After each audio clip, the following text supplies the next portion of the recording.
విషయాలు మనం చూద్దాం. 132వ కీర్తన భాగాన్ని తెరిచి నేను మొదలెట్టాక ఆన్ చేశారా? ఆనయ్య కీర్తన 132వ కీర్తన.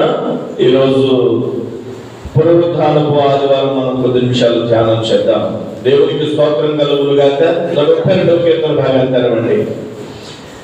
ఈ కీర్తన ద్వారా ప్రభు ఈరోజు మాట్లాడటానికి ఇష్టపడుతూ ఉన్నారు.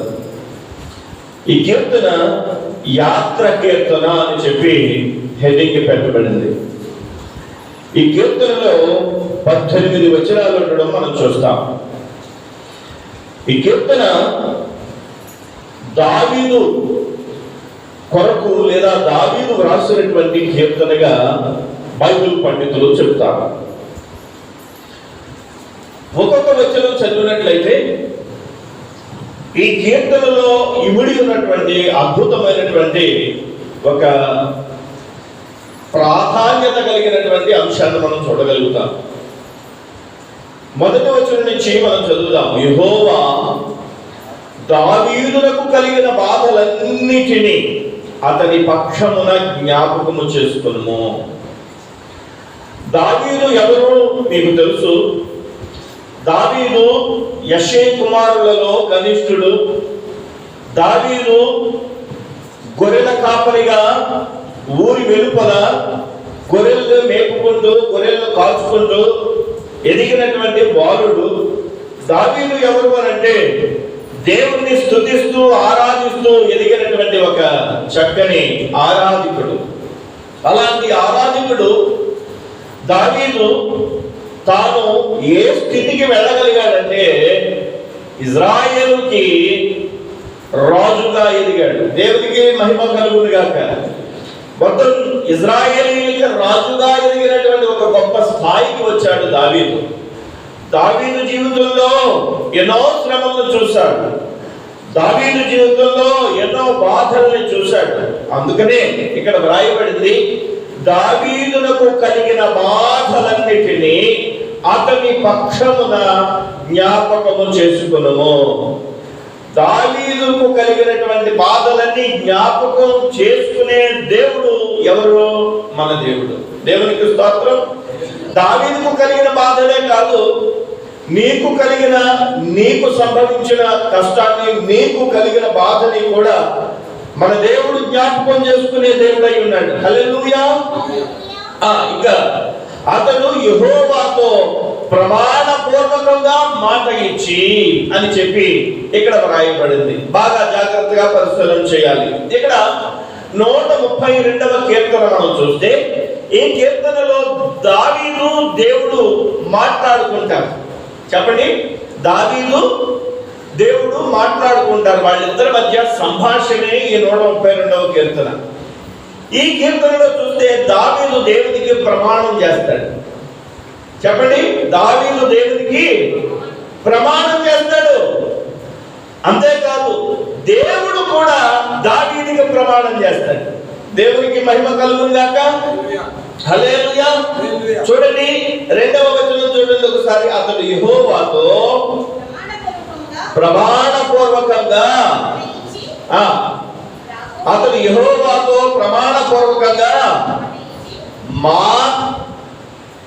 రెండో మాట, అతడు యెహోవాతో ప్రమాణపూర్వకంగా మాట ఇచ్చి అని చెప్పి వ్రాయబడింది. అంటే అతడు అంటే ఎవరు? దావీదు. యెహోవాకు ప్రమాణపూర్వకంగా ఒక మాట చేస్తున్నాడు, అంటే ప్రమాణం చేస్తున్నాడు. మరి దేవుడు కూడా దావీదుకు ఒక ప్రమాణం చేస్తున్నాడు. చూడండి 12వ వచనం. యెహోవా సత్య ప్రమాణము దావీదుతో చేసెను. విన్నారా? దావీదు దేవునికి చేసిన ప్రమాణం, దేవుడు దావీదుకి చేసిన ప్రమాణం ఈ కీర్తనలో రాయబడింది. ఇది అత్యంత అద్భుతమైనటువంటి కీర్తన భాగం 132వ కీర్తన. ఈ కీర్తనలో దావీదు దేవునికి ప్రమాణం చేశాడు. దేవుడు దావీదుకి ప్రమాణం చేశాడు. ప్రమాణం ఎప్పుడు చేసుకుంటారు చెప్పండి? కొంతకాలంలో మన పెళ్లి కొడుకులుగా సిద్ధం కాబడబోతున్నటువంటి బిడ్డలు పెళ్లి సమయంలో ప్రమాణాలు చేస్తారు. అంతే భర్త భార్యకి ప్రమాణం చేస్తారు, అవునా? ప్రభు అయినటువంటి దేవుడు దావీదుకు ఒక ప్రమాణం చేస్తాడు. దావీదు దేవునికి ప్రమాణం చేస్తాడు. దేవునికి స్తోత్రం కలుగును గాక. అసలు ఈ ప్రమాణాలు ఏంటి, ఈ మాటలేంటి, ఈ ప్రమాణాలు కూర్చున్నటువంటి విషయాలు ఏంటి అనేది లోతుగా మనం పరిశీలన చేస్తే అద్భుతమైనటువంటి విషయాలు మనం చూడగలుగుతాం. దేవునికి స్తోత్రం కలుగును గాక. హల్లెలూయా. 3వ వచనం చూడండి. యాకోబు యొక్క బలిష్ఠునికి మొక్కుబడి చేసెను. ఏమని ప్రమాణం చేస్తున్నాడు దావీదు?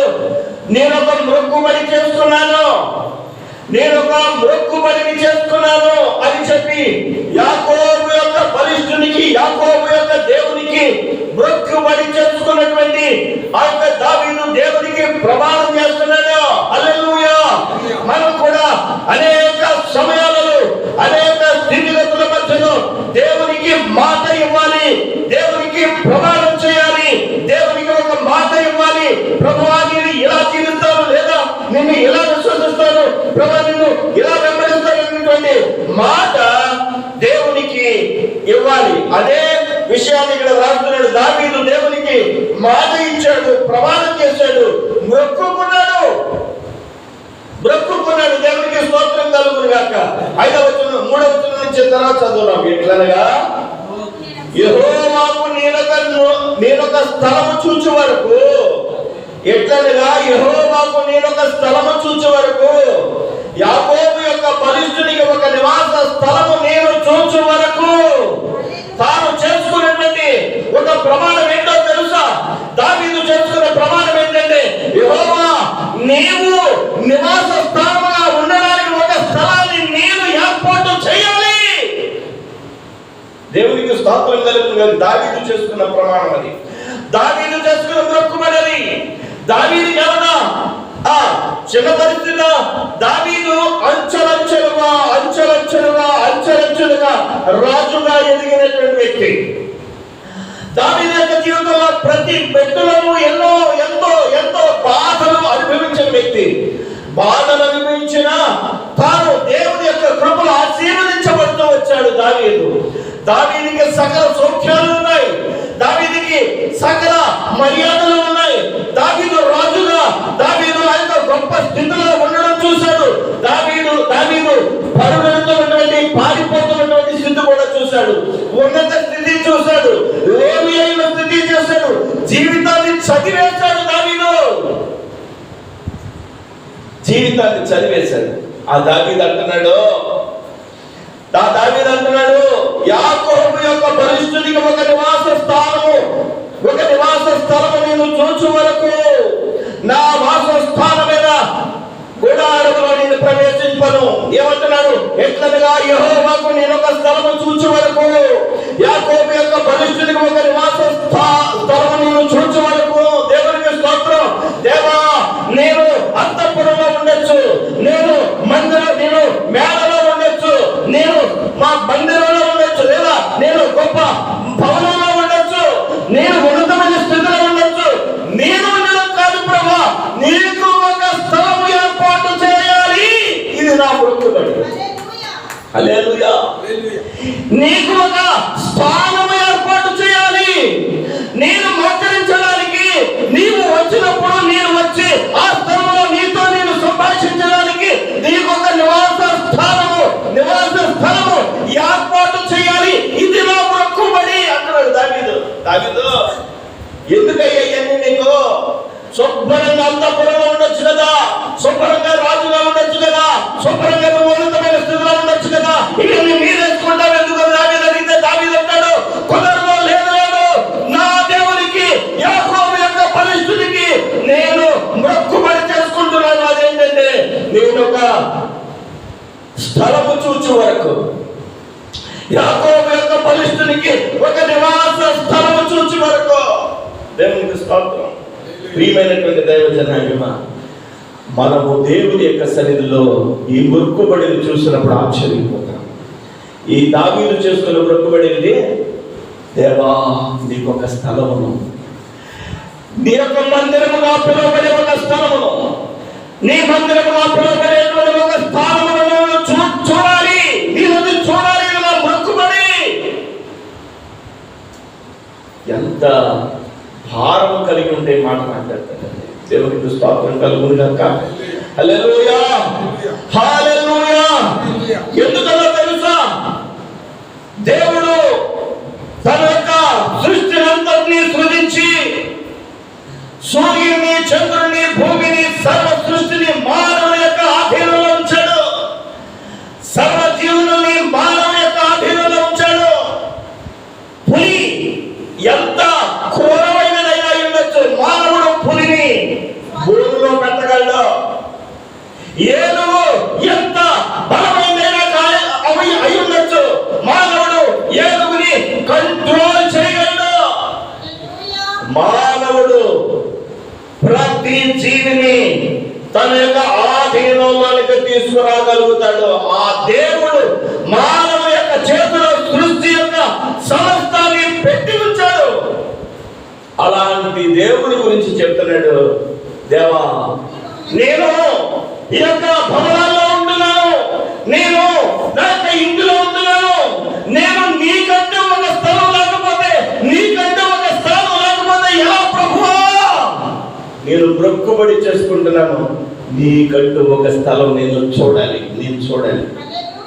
హల్లెలూయా.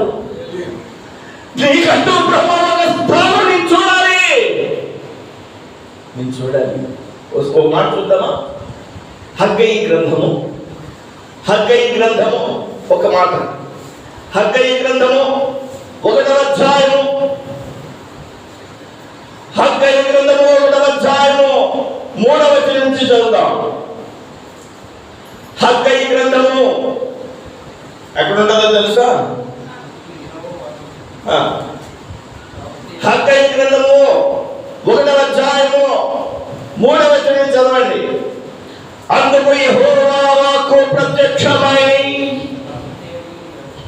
బాగా వినాలి, అందుకు యెహోవా వాక్కు ప్రత్యక్షమై ప్రవక్తయగు హగ్గయి ద్వారా సెలవిచ్చినదేమనగా, ఈ మందిరము పాడైయుండగా, వింటున్నారా?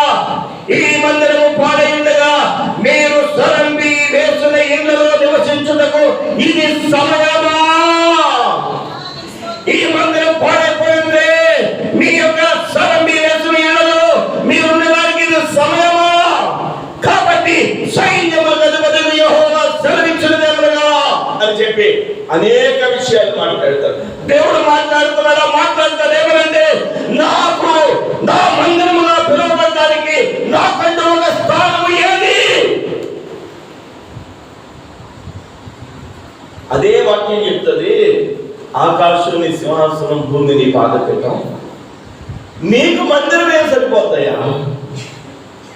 దేవునికి మందిరం కట్టగలమా?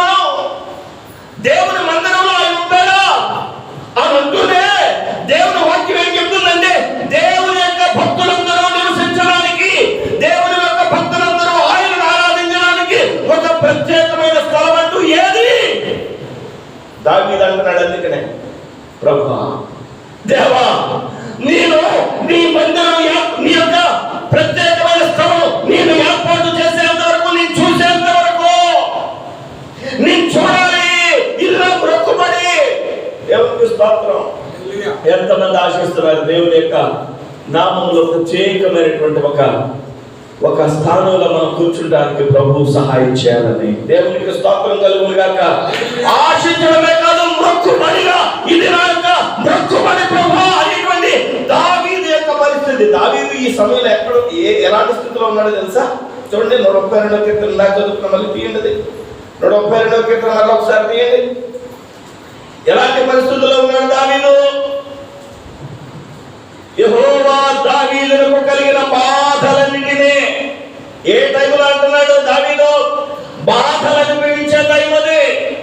రాజుగా ఉండొచ్చు, అధికారంలో ఉండొచ్చు, ఉన్నతమైన స్థితిలో ఉండొచ్చు, తనకుండేటువంటి బాధలు తనకున్నాయి. ఏమండి, పేదకుండేటువంటి కష్టాలు చెప్పరే? పేద అంతేనా? ఏ వ్యక్తికి ఉండేటువంటి ఇబ్బందులు వ్యక్తికి ఉన్నాయి. దావీదుకు కూడా ఇబ్బందులు ఉన్నాయి, దావీదు కూడా బాధలు ఉన్నాయి. ఆ బాధలు ఉన్న సమయంలో దావీదు అంటున్నాడు, దేవా, నీకు ఒక నివాస స్థలము, నీకు ఒక స్థానము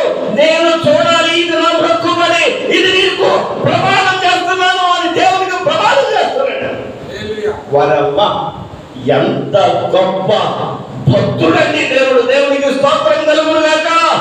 ఎంత గొప్ప చక్కని విశ్వాసం అండి. ఈరోజు దావీదు అంటున్నాడు,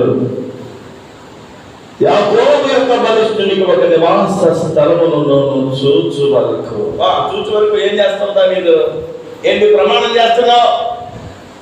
నువ్వు దేవునికి ఒక స్థలం చూసేంత వరకు ఏం చేస్తావు నువ్వు? నా వాసస్థానమైన గుడారంలో నేను ప్రవేశింపను అంటున్నాడు. నా వాసస్థానమైన గుడారంలో దానంటూ నా యొక్క ఇంటిలోనికి నేను వెళ్ళను. నీకు స్థలం లేకపోతే నేను నా ఇంట్లో వెళ్ళమేంటయ్యా? ఏమి రోషం కలిగినటువంటి ప్రమాణం అంటే దాని అర్థం ఏంటో తెలుసా? అసలు నీకు స్థలం లేకపోతే నాకు వెళ్తుంటే ఏంటయ్యా? ఇది ఏంటి ప్రభా? నాకు వెళ్తుంటే ఏంటి ఉపయోగం ఏంటయ్యా? నా గుడారము, నా యొక్క తప్పడము, నా యొక్క స్థితి ఎంత ఉన్నతంగా ఉంటే నీకు ప్రత్యేకమైన స్థలం లేకపోతే ఉపయోగం ఏముందయ్యా? దేవునికి మహిమ కలుగును గాక. ఈ రోజు ప్రభువారు మనతో మాట్లాడుతున్నారు. ఈ రోజు ప్రభువారు మనతో స్పష్టంగా మాట్లాడుతున్నారు. ఏంటో తెలుసా? ప్రమాణము చేసిన దావీదును మన మధ్యలోకి తీసుకొచ్చాడు. దేవునికి ప్రమాణం చేస్తున్నాడు. దావీదుకి సమస్తము ఉన్నాయి, ఏ సౌకర్యము కొదువు లేదు. అలాంటి దావీదు అంటున్నాడు, దేవా నీకు స్థానం ఏది? నీకు స్థలం ఏది? ఆ స్థలాన్ని నేను చూసేంత వరకు నేను నా గుడారంలోకి వెళ్ళను, నా ఇంట్లోకి నేను వెళ్ళను. అబ్బా, ఈరోజు దేవుని యొక్క సన్నిధిలో ఇలాంటి పౌరుషం కలిగినటువంటి ఒక ప్రమాణాన్ని మనం ఎక్కడ చూడగలమంటే, ఒక విషయం తెలుసా? ఈ అక్షరాలన్నింటినీ చదివితే మనకి అర్థం కాదు, కానీ ఇక్కడ గుడారము అనేది దేనికి సూచనగా ఉందంటే, మనం ఇల్లు దేనికి కట్టుకుంటాం? నివసించిన కదండి. వర్షం వచ్చినా, ఎండ వచ్చినా, చలి వచ్చినా రక్షణగా ఉండడానికి. ఆమేన్, హల్లెలూయా. అంతేకాదు, అన్నిటి నుంచి మనము చాలా సౌఖ్యముగా ఉండడానికి అంటాడు దావీదు. నీకు నేను స్థలం చూసేంత వరకు ఈ సౌఖ్యాలని నాకెందుకయ్యా? ఈ యొక్క సుఖాలని నాకెందుకయ్యా? నువ్వు ఇల్లు ఇచ్చింది నువ్వు కదా. ఇందాకేమన్నాడు హగ్గేలో? ఏమన్నాడు? నా మందిరము పాడైపోయి ఉంటే మీరు సరంబి వేసిన ఇళ్లలో ఉంటున్నారా? దేవుడు మాట్లాడతా అంటూ దేవుడు హగ్గై ద్వారా మాట్లాడితే, ఇక్కడ కీర్తనకారుడైనటువంటి దావీదు అంటున్నాడు, నేను నీకు ప్రమాణం చేస్తున్నానయ్యా, నాకున్న గుడారము, నాకున్న నివాస స్థానంలోనికి నాకెందుకయ్యాది? నీకు ప్రత్యేకమైన స్థలం లేకపోతే.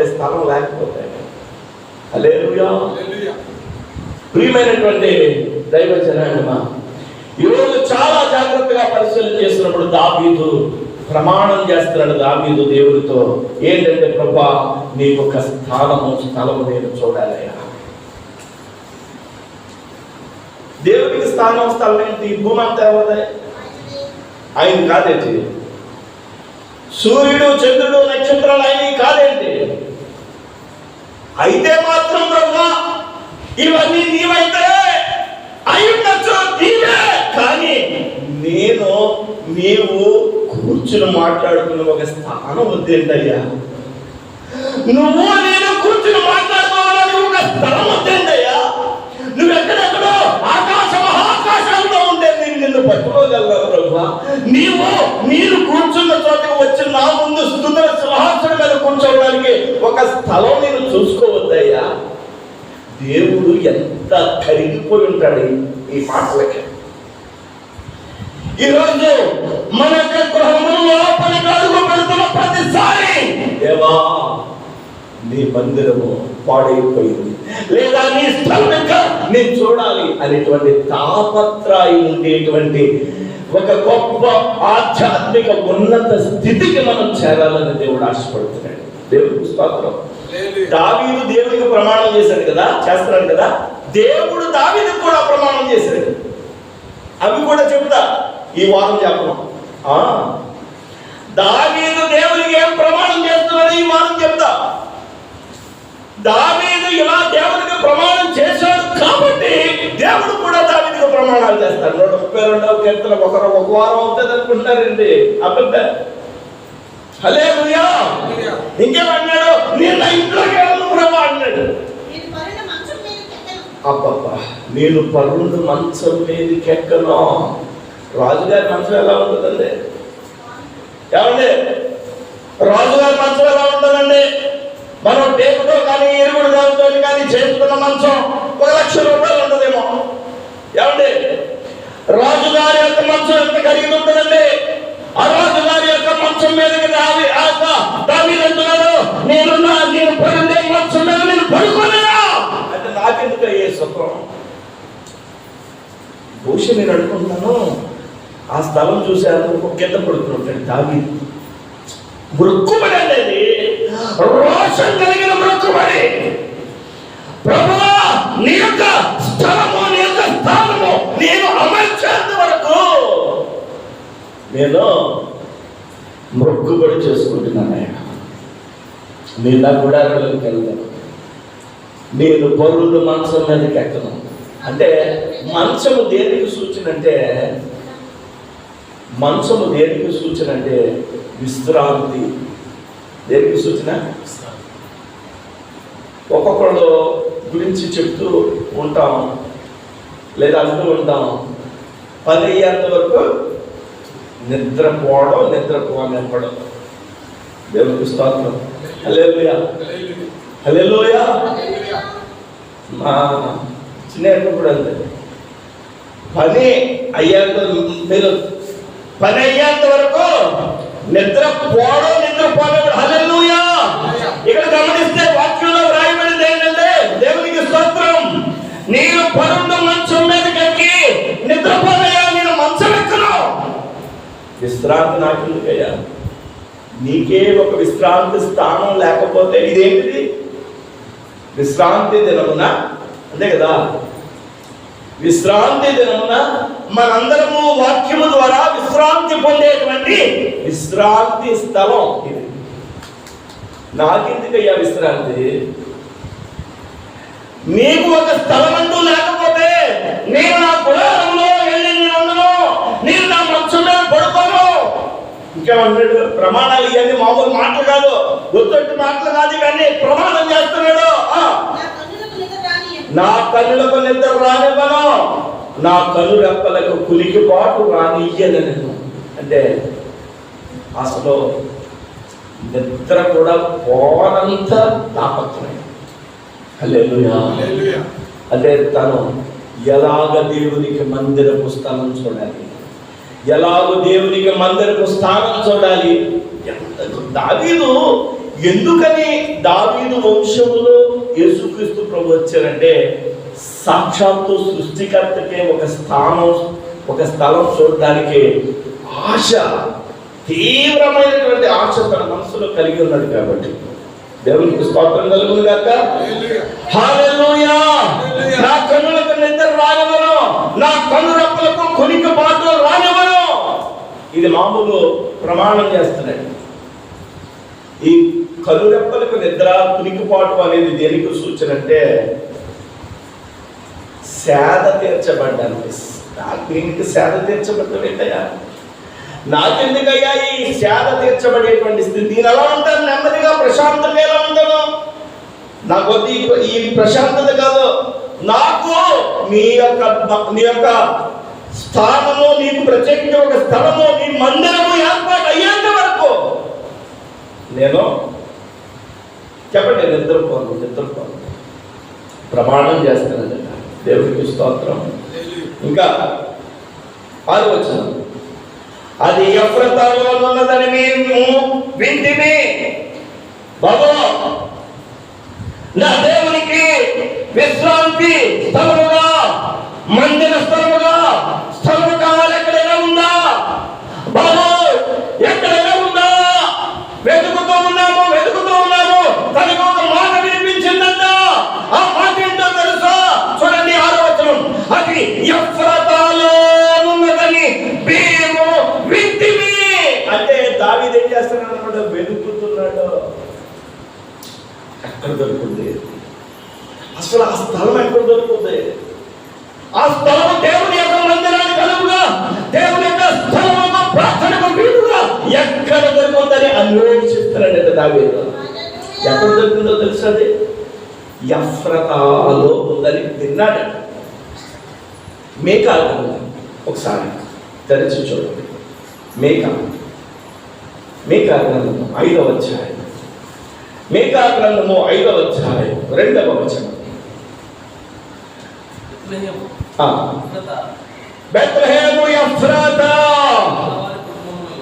బెత్లెహేము ఎఫ్రాతా, యూదా వారి కుటుంబములో నీవు స్వల్ప గ్రామమైనను. ఏ గ్రామం అది? ఎఫ్రాతా చిన్న గ్రామం. ఎఫ్రాతాలో చిన్న గ్రామములో నా కొరకు ఇశ్రాయేలు యాలబోవాడు నీలో నుండి వచ్చును. పురాతన కాలం మొదలుకొని శాశ్వత కాలం వరకు ఆయన ప్రత్యక్షమగుచుండెను. నేను ప్రకటిస్తున్న నజరేయుడైన యేసు ఎక్కడ పుట్టాడో తెలుసా? బెత్లెహేములో.